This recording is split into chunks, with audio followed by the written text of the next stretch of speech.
Bocah ini kesusahan menggunakan seragamnya. Jadi petugas menyalakan korek api agar ruangan itu terlihat lebih terang dan akhirnya berhasil mengenakan seragam tentaranya. Dengan senang dia berlari keluar mengelilingi camp. Tiba-tiba pesawat pengebom Jerman muncul di langit. Petugas itu dengan cepat menangkapnya dan menyembunyikannya di parit. Ledakan terjadi di mana-mana. Bocah itu meringkuk di dalam parit gemetar ketakutan. Ketika pengeboman berakhir, mereka melihat banyak tentara terluka. Bocah itu kini telah menyaksikan wajah perang yang sesungguhnya. Ia berlari ke tenda, mengambil cangkir, dan mulai memberi air kepada para tentara yang terluka. Kemudian ia berdiri di tengah tenda dan mulai bernyanyi. Mendengar suara kecilnya yang polos, membuat banyak tentara meneteskan air mata. Sejak hari itu, ia bertekad untuk menjadi tentara sejati. Dia mencukur bulu tubuhnya seperti tentara dewasa. Setiap kali ada tentara yang lewat, ia memberi hormat. Para tentara tersenyum karena bocah itu kini telah menjadi bagian dari keluarga mereka. Suatu hari, dia pergi ke pusat komando dan berkata, "Beri aku tugas mengantar pos." Untuk pertama kalinya, ia diberi misi mengantarkan surat kepada para prajurit. Semua orang memuja tukang pos kecil itu dan menari untuknya sehingga dia menjadi sangat senang.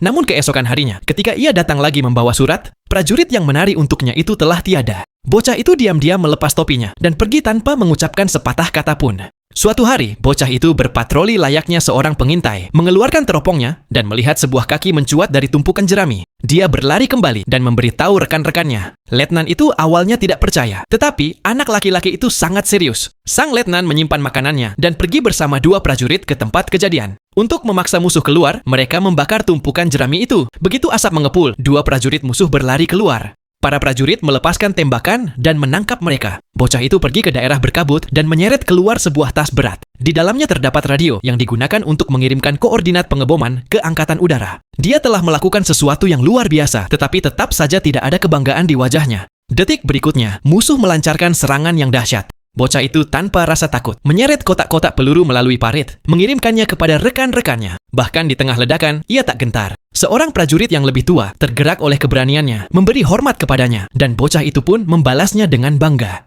Ketika ia kembali ke pos komando, ia mendengar bahwa jalur komunikasi telah terputus. Perwira itu panik. Tanpa berkata apa-apa, bocah itu berangkat lagi. Merangkak di tengah pengeboman yang hebat, ia mengikuti jalur kabel, dan akhirnya menyambungkan kembali ujung kabel yang putus. Komunikasi pun pulih, dan karena itu musuh terdesak mundur. Ketika sang jenderal mengetahui keberanian bocah itu, ia menganugerahinya medali kehormatan. Saat itu dia masih berusia 6 tahun, dan kisah ini benar-benar pernah terjadi.